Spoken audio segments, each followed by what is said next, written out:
A Fox News alert just now. French prosecutors confirmed the mastermind of the deadly Paris attacks was killed during yesterday's police raid. Here with reaction is Republican candidate Carly Fiorina. Good morning to you, Carly. Good morning, Elizabeth. Well, that is a piece of rare good news out of this terrible tragedy. Of course. We did get definite confirmation today from those prosecutors there after a horrific slaughter of too many there in Paris. Mrs. Fiorina, let me ask you this. The current refugee crisis that we're facing right now in the situation, the bill that the president plans to veto, his plan right now sets to accept 10,000 Syrian refugees, up to over 100,000 refugees overall over the course of this year. What is your reaction to his move to veto a bill that calls for stronger reform and insurance of our national security? Well, yesterday I called the president delusional, and I think it's the right word.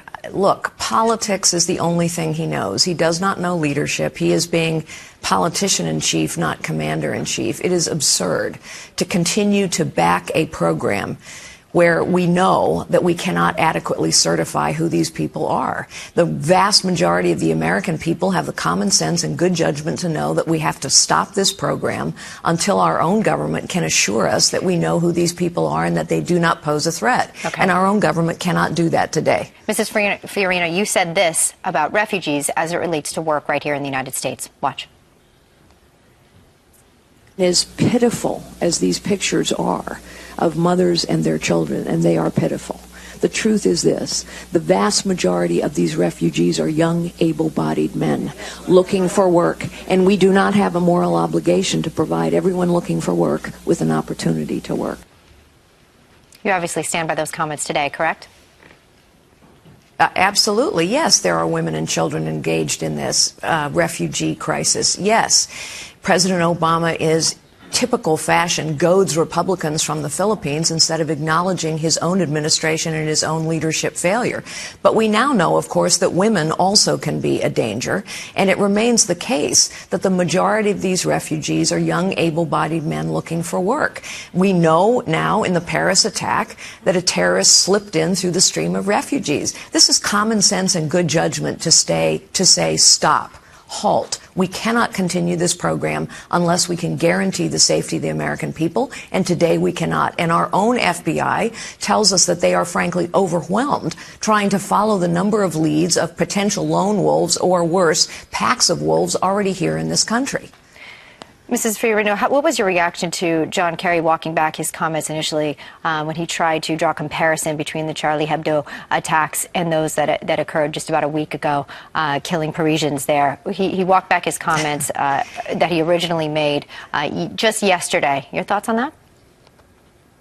Well, yes, trying to explain that there was some justification, some rationale for the Charlie Hebdo attacks. Honestly, it reminds me a bit of Hillary Clinton telling us that we need to try and empathize with our enemies. What it says is Hillary Clinton, John Kerry, Barack Obama do not understand the nature of this threat. They will not call this threat by its name: radical Islamic terrorism. ISIS is at war with us, and therefore we must be at war with them, and we must win that war. So Hillary Clinton is set to unveil her new plan. It includes points like this: defeating ISIS in Syria, Iraq, across the region, dismantling the growing terrorist infrastructure, facilities that flow fighters, financing arms, propaganda around the world, harden our defenses and those of our allies against external and homegrown threats. What do you think of that, and how would your plan as a president, Fiorina, contrast hers? Well, first of all, it sounds great, doesn't it? Sort of like Barack Obama, say all the right things. Unfortunately, she's done all the wrong things.